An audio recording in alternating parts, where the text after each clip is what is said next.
हमने देखा है कुछ नौजवानों को कि एक था हमारे पास आया, बेचारा बड़ा परेशान था, वजीफे उसको अमाल चाहिए थे। क्यों मियाँ? घबराया हुआ है, चेहरा उतरा हुआ है। कहा महबूबा छोड़कर चली गई है, 3 साल से था लेकिन अब वो धोखा देकर दूसरे के साथ चली गई।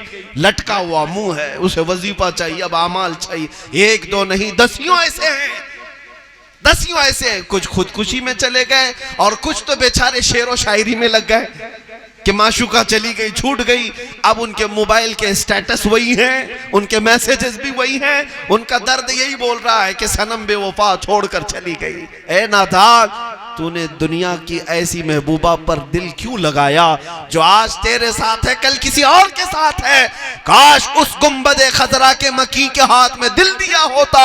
वो ताजदार मदीना इतना गयूर है कि दुनिया में आखिरी सांस तक तेरा हाथ नहीं छोड़ता, बल्कि कब्र में पहुंचे तो वहां भी आए, हश्र में पहुंचे तो वहां भी आए, यहां तक कि पुल सिरात पर गुजरना हो तो वहां भी तेरा हाथ नहीं छोड़ता। हाथ दो तो उस बारगाह में दे दो। हुजूर नबी मुकर्रम सल्लल्लाहु ताला अलैहि वसल्लम की तरफ अपने आप को सुपुर्द कर दो। आला हज़रत फाजिल बरेलवी आला हजरत इसीलिए बने कि उन्होंने कहा है कि अपने दिल का है उन्हीं से आराम, सौंपे हैं सब उन्हीं को सारे काम। लो लगी है कि उस दर के गुलाम, चारे दर्द रजा करते हैं। मेरे अजीजों, फाजिल बरेलवी ने यही तो कहा था, उन्हें जाना उन्हें माना, न रखा गैर से काम, लिल्लाहिल हम्द में दुनिया से मुसलमान गया। ये एक ऐसी अजीम दौलत है जो इस पर फिदा होता है, मौला उसे इतनी बुलंदी अता करता है।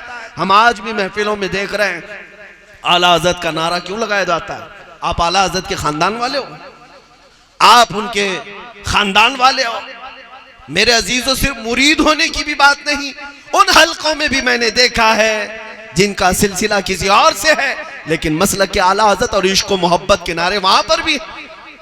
हद तो ये है, हिंदुस्तान तो हिंदुस्तान, मिस्र में भी मशाइख को मैंने खड़े होकर मुस्तफ़ा जाने रहमत पढ़ते हुए देखा है। आखिर वो कौन सी दौलत थी कि 100 साल गुजरने के बाद भी उस इमाम अहमद रजा को आज तक महफिलों से भुलाया नहीं जा सका, हमारी बज़्मों की रौनक से उन्हें हटाया नहीं जा सका। वो एक ही दौलत है मेरे अजीजों, उस इमाम अहमद रजा ने पूरी जिंदगी भर ना अपने बाप के किस्से गाए, ना अपने दादा के कसीदे पढ़े, बल्कि जब भी कलम उठाता था तो कहता था सरवर कहूं कि मालिक व मौला कहूं तुझे, बाग़े खलील का गुले ज़ैबा कहूं तुझे। ये इमाम अहमद रजा फाजिल बरेलवी की वो अजीम खुसूसियात में से एक खुसूसियत है कि नबी मुकर्रम सल्लल्लाहु ताला अलैहि वसल्लम पर वो मर मिटने वाली मोहब्बत करता था। अजीज़ान गिरामी, वहीं से आज नामूसे रिसालत की बात की जाती है।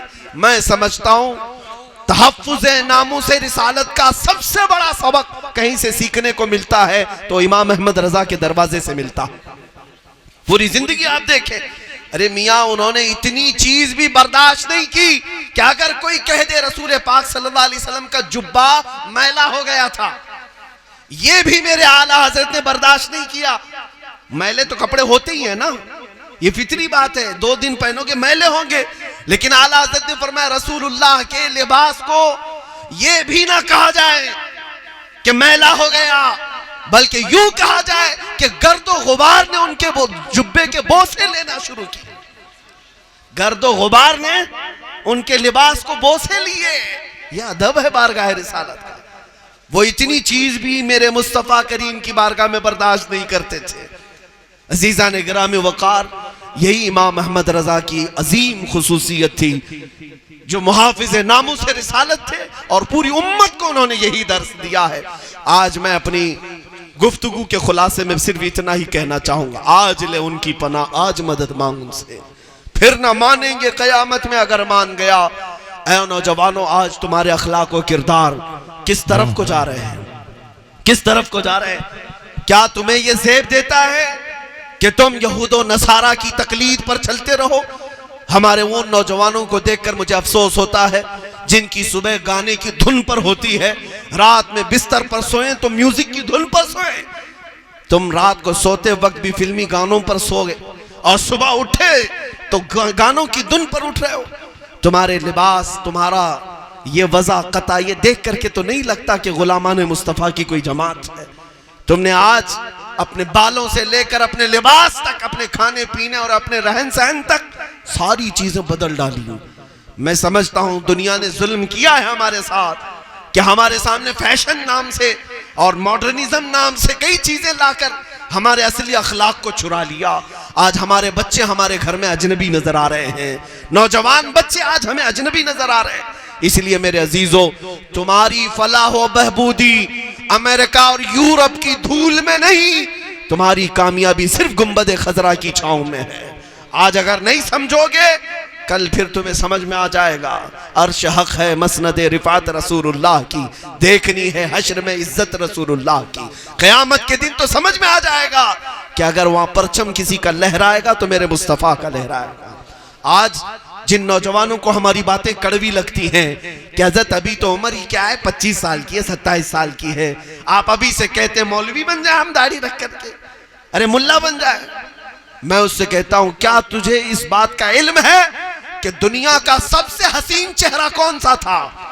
वो बरजस्ता कहता है मेरे मुस्तफा से ज्यादा हसीन कोई नहीं था। जालिम जब मेरे मुस्तफा को सबसे हसीन मानता है तो दुनिया के सबसे हसीन चेहरे पर जब दाढ़ी थी तो तू कैसे समझता है कि दाढ़ी निकालने के बाद हुस्न बढ़ता है? कैसे तुम्हें यह लगता है कि उस चीज को हटा? हसीन तो वही है जो मेरे मुस्तफा के चेहरे को अपनाए।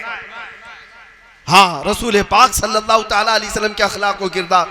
मैंने एक बड़े बुजुर्ग के मुतालिक ये रिवायत पढ़ी कि कब्र में हम भी जाएंगे, आप भी जाएंगे, सवालात होंगे ना, तुम्हारा रब कौन है, तुम्हारा दीन क्या है। तीसरा सवाल फरिश्ते कर रहे होंगे, हुजूर पाक सल्लल्लाहु अलैहि वसल्लम को दिखाकर इनके बारे में तू दुनिया में क्या कहता था? मा कुन्त तक़ूलु फ़ी हक़्क़ि हाज़ा रजुल। उस वक्त कब्र में मेरे आका तशरीफ लाएंगे। वो बुजुर्ग लिखते हैं कि अगर तुम हुजूर की सुन्नतों से नफरत करते थे, दुनिया में अमल नहीं करते थे, कब्र में रसूल पाक सल्लल्लाहु अलैहि वसल्लम अपना चेहरा फेर लेंगे और फरमाएंगे खबरदार तू मेरी तरफ मत देखना, इसलिए कि दुनिया में तुझे मेरा चेहरा अच्छा नहीं लगता था। मुझे बताओ मुसलमानों, कब्र में फिर किसको मदद की दुहाई दोगे, किसको पुकारोगे?